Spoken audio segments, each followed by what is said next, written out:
En este micro de información a la ciudadanía vamos a trabajar sobre la idea de denuncia con identidad reservada. Previo a ir al tema central del micro, es importante destacar algunos conceptos vinculados con este tema y puntualmente con lo que es la denuncia en sí misma. La denuncia es un acto humano, es desarrollado por una persona y tiene particular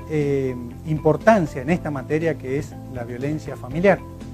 porque es el vehículo por medio del cual la persona va a poner en conocimiento de la autoridad, del representante del Estado,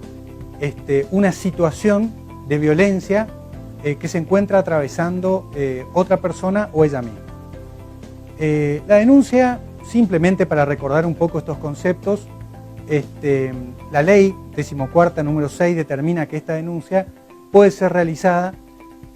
tanto por el propio damnificado como por terceros. Y en este sentido hay que distinguir dos subgrupos: aquellas personas que pueden hacer la denuncia, es decir, sobre las cuales no pesa una obligación de hacer una denuncia, que son lógicamente la propia víctima, y los terceros en forma individual, como aquellos que tienen una obligación legal de hacer la denuncia, y estos son aquellas personas que trabajan en servicios sociales, servicios de salud o servicios educativos. Cuando la ley habla de servicios de salud o servicios educativos, hace clara referencia a quienes se desempeñan en el ámbito escolar, a los docentes, como también a aquellos que desarrollan su trabajo en el ámbito de la salud, médicos, enfermeros y demás, tanto en el ámbito público como en el ámbito privado. Los servicios sociales también son de aplicación en este contexto y tienen que ver con aquellos profesionales que desarrollan su tarea, trabajadores sociales, licenciados en psicología o en psicopedagogía, que integran equipos interdisciplinarios en distintas áreas que pueden ser CAPS, centros comunitarios, pueden ser las propias municipalidades, etc. Como decíamos, a través de la denuncia vamos a poner en conocimiento del Estado que una persona está siendo víctima de violencia intrafamiliar. Esta denuncia va a poder ser realizada en forma verbal o por escrito, y es importante que reúna una serie de características que ya quedan también bajo la órbita de quien toma esa denuncia, asegurarse de que esos elementos estén contenidos para que la intervención estatal posterior sea realmente efectiva. Ahora bien, la ley determina también la posibilidad de que una persona pueda hacer una denuncia de violencia familiar reservando su propia identidad. Y la pregunta que nos podemos hacer es: ¿qué utilidad puede tener esto en el marco de estas realidades tan duras? Justamente,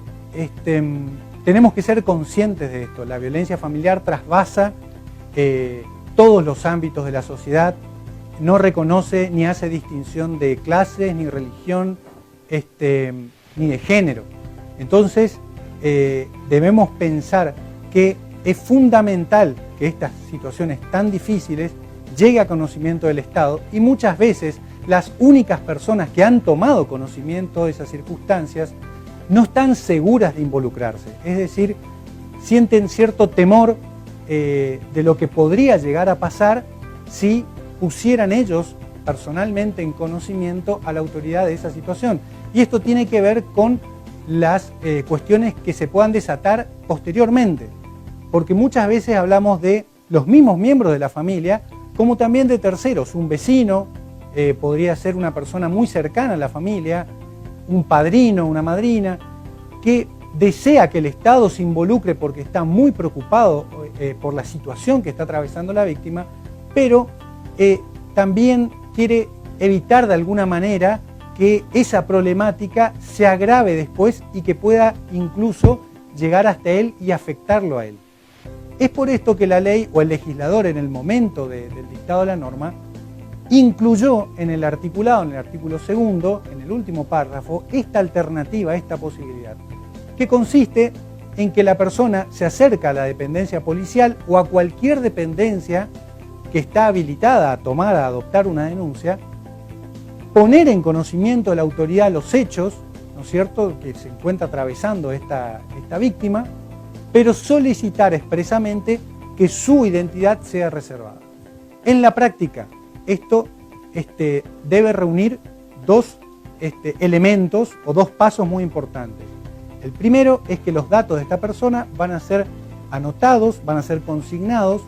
en un papel que se va a incluir dentro de un sobre. Ese sobre va a cerrarse, va a sellarse, y el único que va a tomar conocimiento de los datos contenidos dentro de ese sobre va a ser el juez. Es decir, que desde la autoridad que ha tomado la denuncia hasta el juez, ninguna persona podrá abrir ese sobre y tomar conocimiento de los datos de la persona que ha hecho la denuncia. Esto le debe dar la garantía al tercero, a ese ciudadano o ciudadana que ha decidido involucrarse en esta problemática, de que su identidad va a estar bajo el debido cuidado. Otro aspecto muy importante tiene que ver con quien toma la denuncia. La autoridad policial, que generalmente es quien toma la denuncia, debe tener el debido cuidado de que la manera, la forma en que ha sido tomada la denuncia no lleve a revelar, ¿no es cierto?, de quién se trata. Porque tal vez los datos del denunciante están en un sobre, pero la denuncia especifica que el denunciante es el vecino de la casa de al lado, de la casa lindante, o es la persona que vive enfrente, o establece ciertos vínculos. Por ahí se le escapa la palabra mi ahijado, mi sobrino, mi sobrina. Y esto implica que la persona denunciada, al tomar contacto, porque en algún momento va a tomar intervención en el expediente, pueda, del análisis, de la lectura de la denuncia, por lo menos tener la sospecha de quién pudo haber sido la persona que ha denunciado. Es importante señalar que el tercer denunciante, cuando lo hace con reserva de identidad, salvo que posteriormente y en forma expresa solicite ser incorporado a la causa para hacer algún tipo de petición o para incorporar nuevos elementos al proceso, no será llamado al proceso para ampliar su denuncia, para tomar algún tipo de declaración o en condición de testigo, ya que la voluntad expresada en cuanto a la reserva de identidad nos indica claramente que la voluntad de este tercero ha sido la de poner en conocimiento de las autoridades competentes la situación que las víctimas se encuentran atravesando. Y es hasta ahí donde llegará la intervención de esta persona, pero que, cuya intervención también permitirá que se disparen, ¿no es cierto?, todos los sistemas de protección de las víctimas y de testigos. Para cerrar, no queda más que hacer una reflexión muy importante en esta materia que tiene que ver con la violencia intrafamiliar y en general con la violencia de género. Es importante generar conciencia en la sociedad de que debemos involucrarnos en esta materia, en esta temática tan difícil y que tantos se encuentran atravesando, con particular énfasis en ciertos sectores de la población más vulnerables, como son los niños, las niñas, los adolescentes, los ancianos, obviamente las mujeres, las personas con discapacidad. Estas personas, cuando se encuentran inmersas en situaciones de violencia, muchas veces